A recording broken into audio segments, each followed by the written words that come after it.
Okay, so we are talking about the number one thing that you need to do if your ex is driving you bananas. Like, what can you do to take back control and create a healthy co parenting relationship?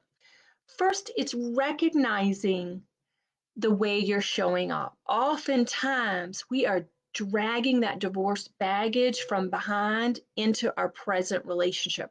And you're expecting your ex to change. If they didn't listen to you when you were married, if they didn't do what they said that they were going to do when you were married, they're probably not going to do it now. And so the biggest shift that you need to understand is that you can't control them.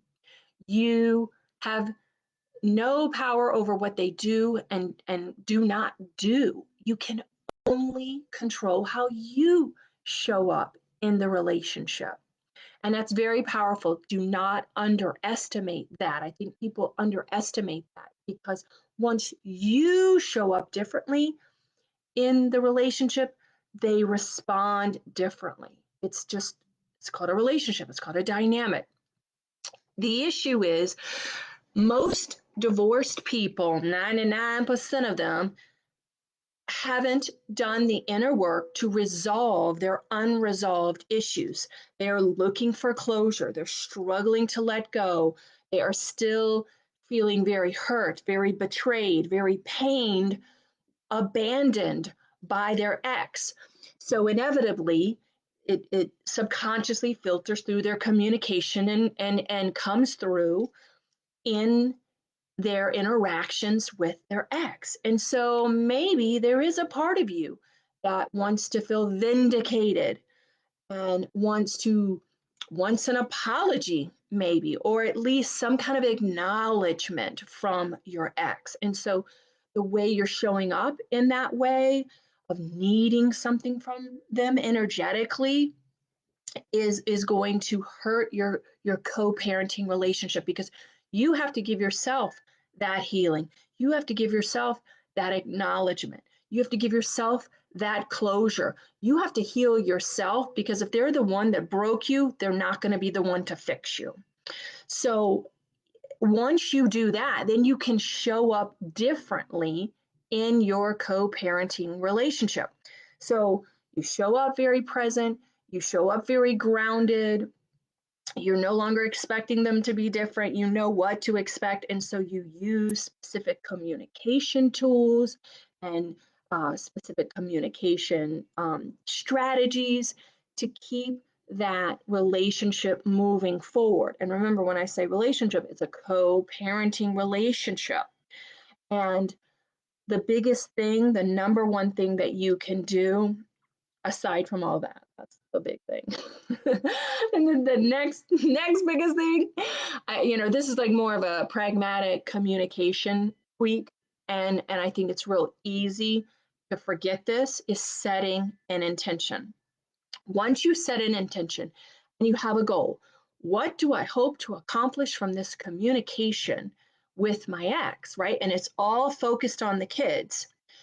So that's why it's so important to do all the inner work prior to doing all this, like setting an intention, because you want to stay focused on that so that when your ex triggers you or tries to veer off, or you inadvertently get triggered and you veer off of the conversation, of the intention, you can say, nope, I've set an intention. My goal here is to do XYZ.